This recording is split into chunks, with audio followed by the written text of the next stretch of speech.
ஓம் ஸ்ரீ குருப்யோ நமஹ. ஹரி ஓம். சௌந்தரலஹரி ஸ்லோகம் 70. மிருணாலி மிருத்வீனாம் தவ புஜலதானாம் சதஸ்ருணாம் சதுர்பிஹி சௌந்தர்யம் சரசிஜபவஸ்தௌதி வதனைஹி நகேभ्यः சந்திரஸ்யன் பிரதமமதனாத் அந்தகரிபோः சதுர்ணாம் சீர்ஷாணாம் சமம் அபயஹஸ்தார்ப்பணதியா.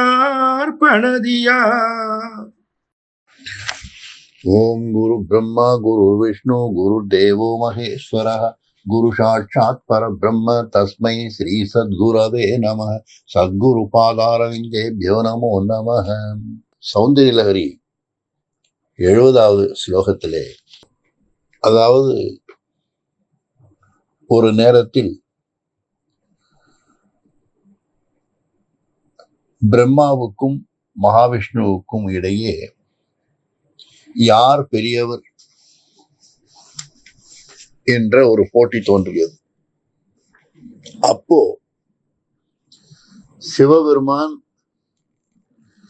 லிங்கோத்பவராக அடிமுடி காணாத உயர்ந்து நிற்கின்றார்.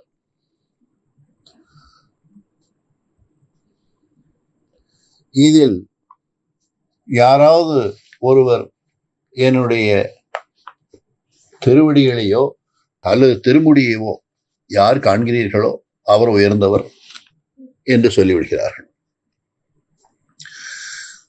அப்பொழுது பிரம்மாவானவர் அன்னபட்சியின் மீது ஏறிக்கொண்டு திருமுடியை காணச் செல்கின்றார். மகாவிஷ்ணு பன்றியின் உருவத்தை எடுத்துக்கொண்டு சிவனுடைய திருவடியை காணச் செல்கின்றார். அப்போது எவ்வளவோ யுகங்கள் பறந்து சென்றாலும் கூட சிவனுடைய திருமுடியை காண முடியவில்லை பிரம்மாவுக்கு. மகாவிஷ்ணுவுக்கும் திருமுடியை காண முடியவில்லை. அந்த நேரத்திலே சிவனுடைய தலையிலிருந்து கீழே விழுந்த ஒரு தாளம்புவானது பிரம்மனை சந்திக்க, பிரம்மா அதனிடம் சொல்கின்றார், நான் இறைவனின் திருமுடியை கண்டுவிட்டேன் என்று நீ சொல், சாட்சியாக இருக்க வேண்டும் என்று சொன்னார். அதுவும் சரியென கூறிற்று. அப்போ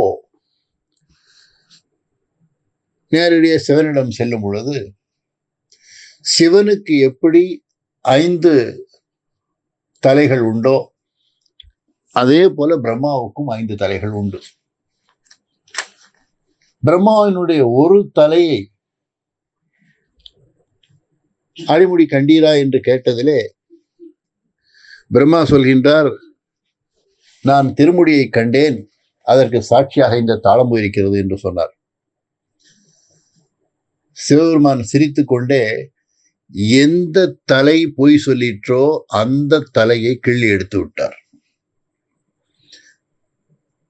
அதனால் சிவனுக்கு கோபம் வந்ததன் காரணமாக, சிவ அபராதம் செய்ததன் காரணமாக பிரம்மாவின் தலை கிள்ளி எடுக்கப்பட்டது. பிரம்மனுக்கு வழிபடுவதற்கு தனிப்பட்ட கோயிலாக இல்லை.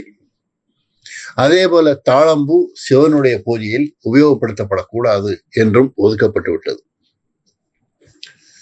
மகாவிஷ்ணு என்னால் திருவடியை காண முடியவில்லை என்று ஒப்புக்கொண்டு வந்து விட்டார். ஆக அந்த விஷயத்தை இங்கே ஞாபகப்படுத்தி,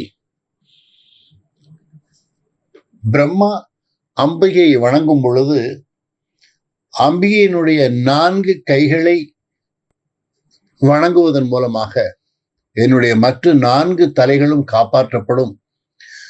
சிவ அபராதம் செய்தவர்கள் யாராக இருந்தாலும் அம்பிகையினுடைய அருளால் அந்த அபராதத்திலிருந்து மீள முடியும் என்ற விஷயமாக இதிலே சொல்ல வருகின்றார்.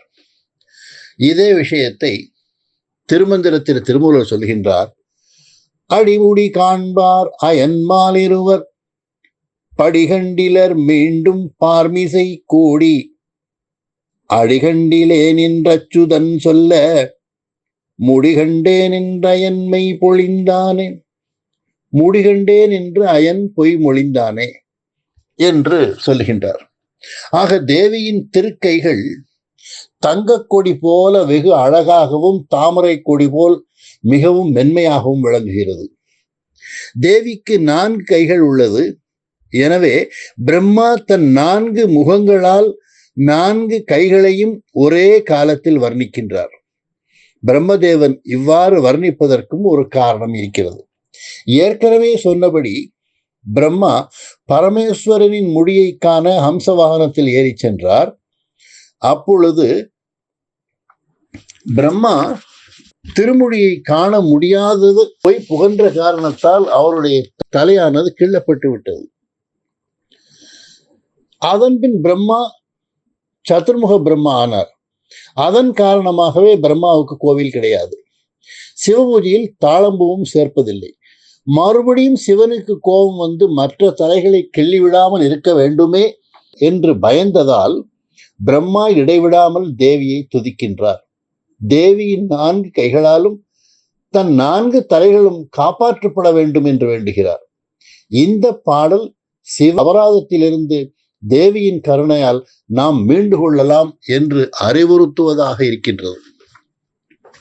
ஆக இதே போன்ற விஷயத்தை அபிராமி பட்டரும் தன்னுடைய 88வது பாடலிலே அயன் சிரம் ஒன்று செற்ற கையான் இடப்பாகம் என்று சொல்லுகின்றார்.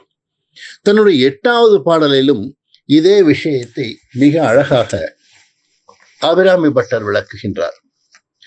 அடுத்து இதே மாதிரியான விஷயங்களை நமக்கு தெளிவுபடுத்துவதற்காக லலிதா சகஸ்ரநாமத்திலே 31வது நாமாவாக வரக்கூடிய கனகாங்கத கேயூர கமனீய புஜான்விதா என்ற நாமாவும் 505வது நாமாவாக வரக்கூடிய சதுர்வக்திர மனோகரா என்ற நாமாவும் 121வது நாமாவாக வரக்கூடிய பயாபகா என்ற நாமாவும் இந்த விஷயத்தை நமக்கு விளக்கும்.